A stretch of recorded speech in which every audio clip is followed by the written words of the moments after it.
there have definitely been points of my life in the last year and a half where I begged God for this day.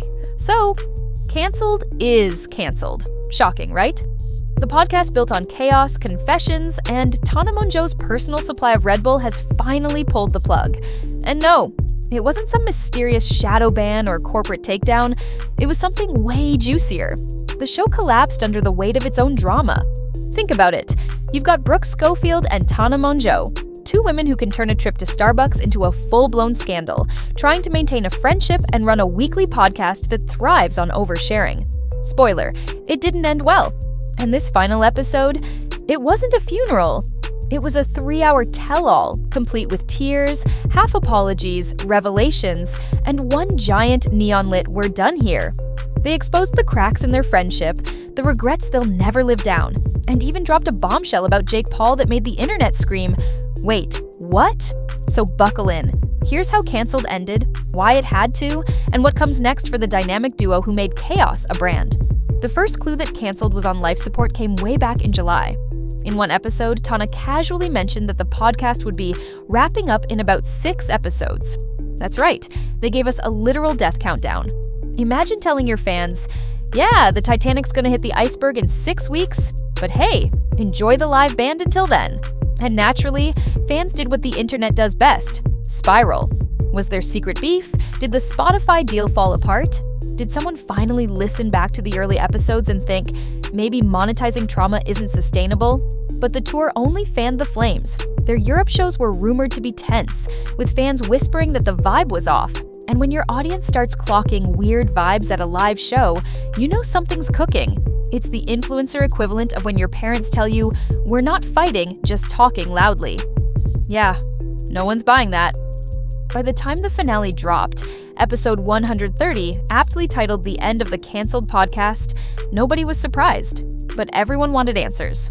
Here's the plot twist. The show didn't die because of numbers. It died because of feelings. In the final episode, Tana and Brooke admitted that the podcast had straight up ruined their friendship.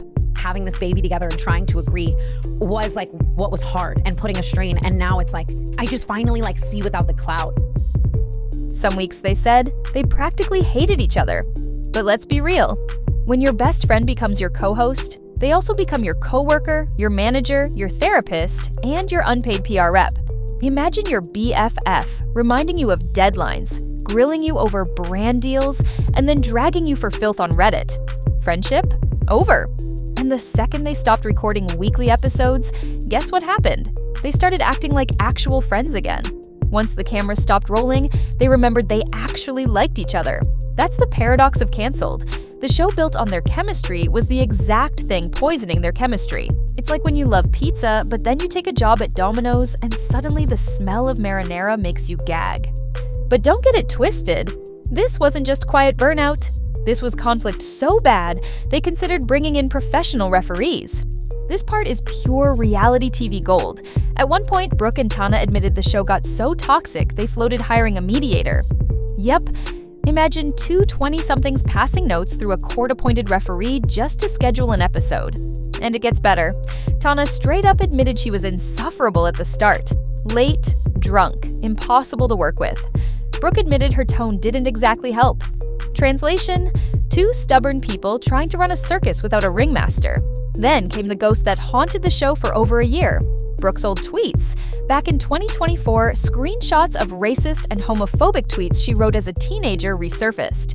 Tana didn't sugarcoat it. She called them horrific on air and even excluded Brooke from an episode while she processed it. Brooke had to issue a public apology, explain her upbringing, and even donated to the Trayvon Martin Foundation to show she was serious.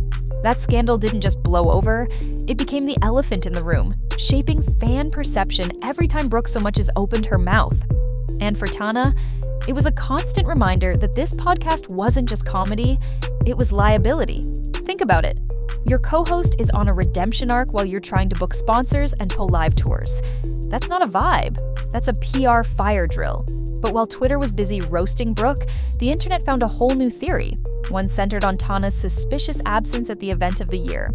Yes, the engagement party. Brooke got engaged, threw a big bash, and fans noticed something. No Tana. Cue the conspiracy machine. Tana claims she was stuck in Hawaii dealing with construction delays. And listen, maybe that's true. But when has "sorry, I can't come to your engagement party, I'm busy with drywall" ever landed smoothly? Fans weren't buying it. Then Brooke stepped in to do damage control. She commented publicly that Tana had a very fair reason for missing the party, insisted it was the best night ever, and shut down the drama. But this is the internet. The absence itself became the story. You could have shown fans a notarized construction permit, a photo of Tana with a hard hat and a hammer, and they still would have said, "Nah, something's fishy." It's proof that when you live your life online, even skipping one party turns into a full-blown Netflix docuseries. And if you thought missing a party was the biggest controversy, just wait. Because the internet didn't just speculate about friendships, they came from Brooke's fiancé. If the engagement party sparked gossip, the fiancé allegations lit a bonfire. Rumors swirled online that Brooke's partner had a messy past. Reddit sleuths were practically filing FOIA requests, stitching together half-baked timelines like they were solving Making a Murderer. And here's the thing, Brooke and Tana didn't tiptoe around it. On the finale, they doubled down, saying they'd seen the backstory, knew the truth, and wouldn't stand by Brooke's relationship if they thought the allegations were legit. That's as direct as you're gonna get in influencer speak. But, of course, the internet wasn't satisfied. Some fans treated their denial like a cover-up, as if Brooke was testifying before Congress. People forget. This isn't Dateline. It's a podcast where one co-host once admitted she couldn't be trusted to show up sober. The bigger takeaway, allegations online move faster than facts, and once they stick, they become part of your permanent Google resume. Brooke's fiancé wasn't just her problem, it was canceled's problem. And if the fiancé drama felt heavy, the finale still had time for one of the juiciest segments of all, the regret ledger. The finale turned into a confession booth.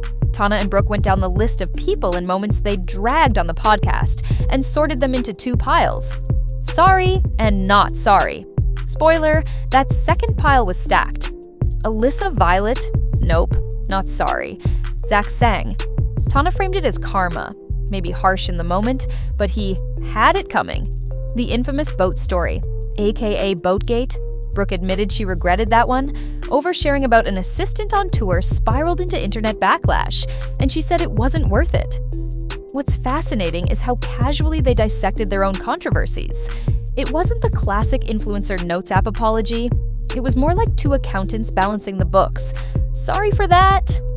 Not sorry for this. Definitely sorry for that one, but he deserved it. It shows how warped the ecosystem is. When your brand is spilling tea, your regrets get monetized too. The finale wasn't just closure, it was product. They sold their own accountability in a 3-hour package. And then, just when the confessions felt routine, Tana dropped a reveal that made fans choke on their iced lattes. Because out of nowhere, she admitted something we all suspected but never thought she'd actually say out loud. Tana admitted she was in love with Jake Paul when Canceled started. Not a crush, not a PR stunt, actual love. She said he was her first real love, and that heartbreak was the emotional fuel behind the early episodes.